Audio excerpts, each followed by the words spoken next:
Need components for... Sure, but this is where really you could fall into the trap, and you could, excuse me, one lose his shirt, and then just lose all of his money. So I think greed, and as I mentioned, the unethical behavior, that would really get you there. Also, but this is not an excuse. When I talk to some, advising some people, and they said, Talat, we need money.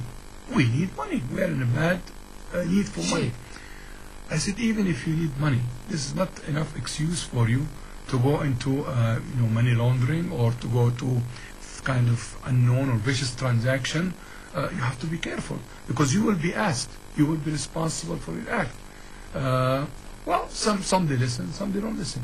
This is exactly when you use some sort of illegal products in the market, whether being an expired product or whatever, and you say this is cheap, I cannot pay more than an X amount of money.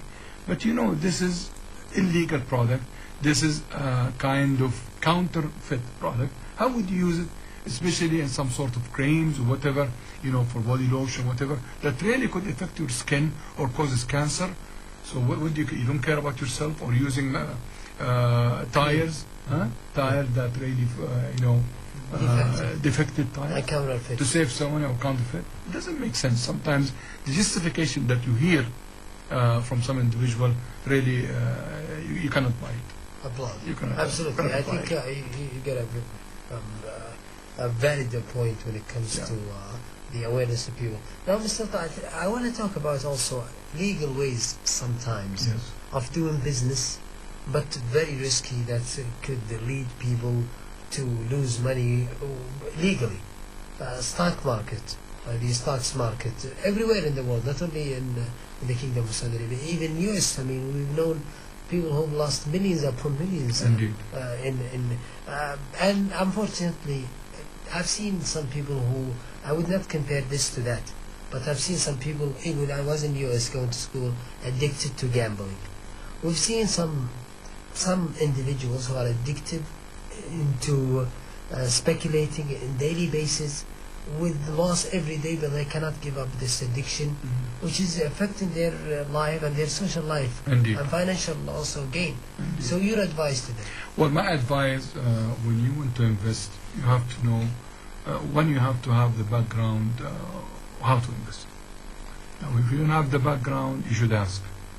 You should not really try to make a hero out of yourself, or as they say, Superman. Because this is money end of the day, especially if it is your own money, and the money that you have worked for very hard along the years. And the worst scenario is if it's a pension fund, pension money, your retirement money. So this is where some people, they lost their retirement, the whole retirement. Imagine, Khalid, somebody working for 20 years or 30 years or whatever, and then, I don't know, God, 200,000 he makes end of the day as a severance from his work, if you will, or $500,000, whatever, and he just dump it all into the stock market without knowing the principle of investing in stock market.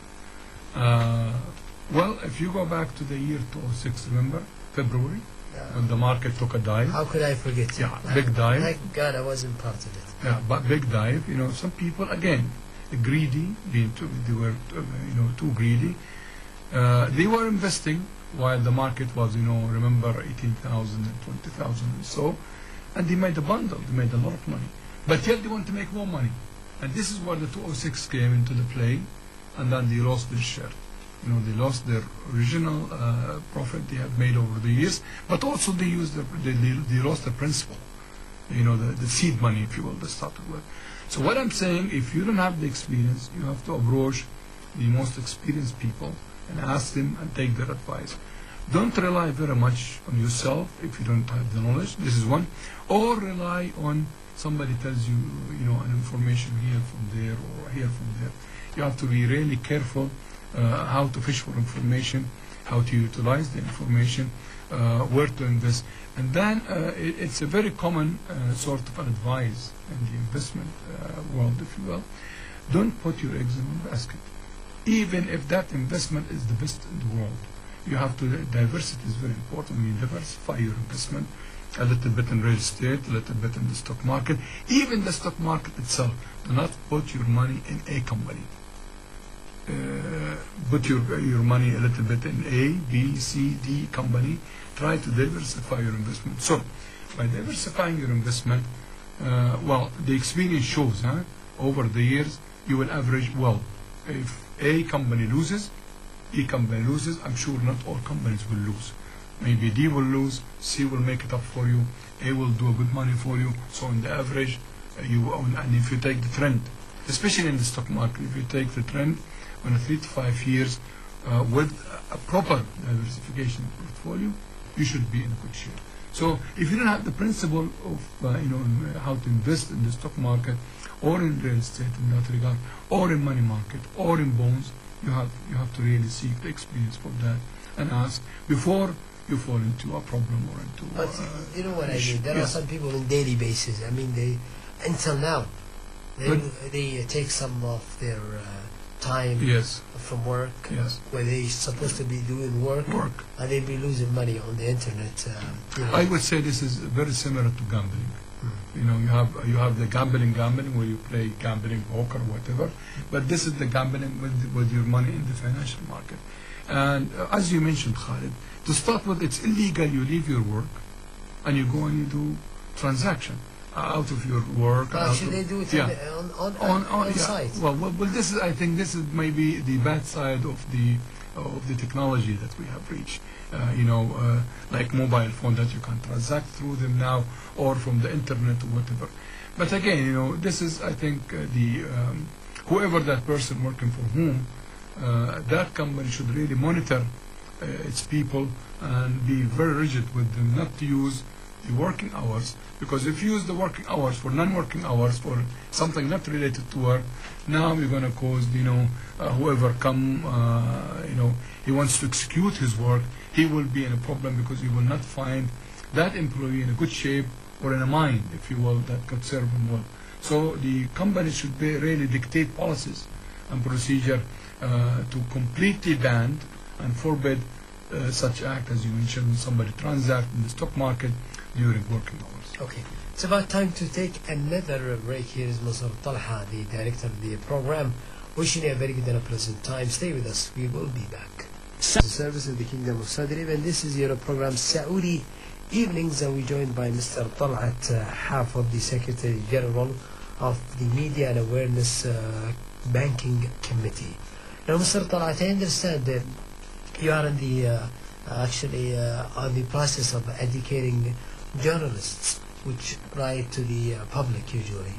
Give us some of your let's say plan into how you're going to go about this. About it, well, we believe at Saudi Bank that journalists or media in general, including journalists and including TV, individuals working with the TV, are partner with what we do with the banking industry, and we feel our success is partly depending very much on their involvement with us, supplying with the right information at the right time, and for them to publish it, if you will, also accurately, with using all accuracy of level degree possible, and the timely, of course. And this is where we thought that we have a responsibility towards media in Saudi Arabia, is to participate in improving the overall what we call specialized media, if you will. When we talk about specialized media, we talk specialized media in banking, economic related issues, what have you. So this is what we thought part of awareness campaign is to conduct some sort of, you want to call it training, workshop, whatever you want to call it, regardless of the name, or training. And we have contracted with IOB, Institute of Banking, which belong to Saudi Monetary Agency, SAMA, is to run a 5-day intensive sort of program, banking program.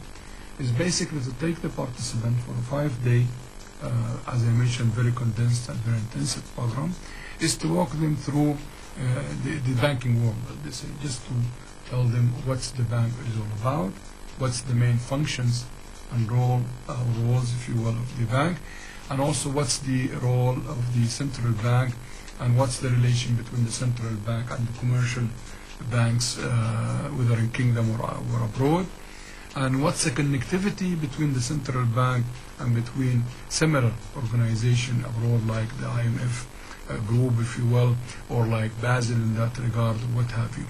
And also we will work. We have started, by the way, our first program today, Saturday, which will last, as I mentioned, for 5 days until Wednesday. Part of the program also, it will take the participants to a live visit, if you will, to one of the major banks, is to show them in live terms, if you will, how the banks, inside the banks, functions. We'll take them to the treasury, we'll take them to the branch, and show them how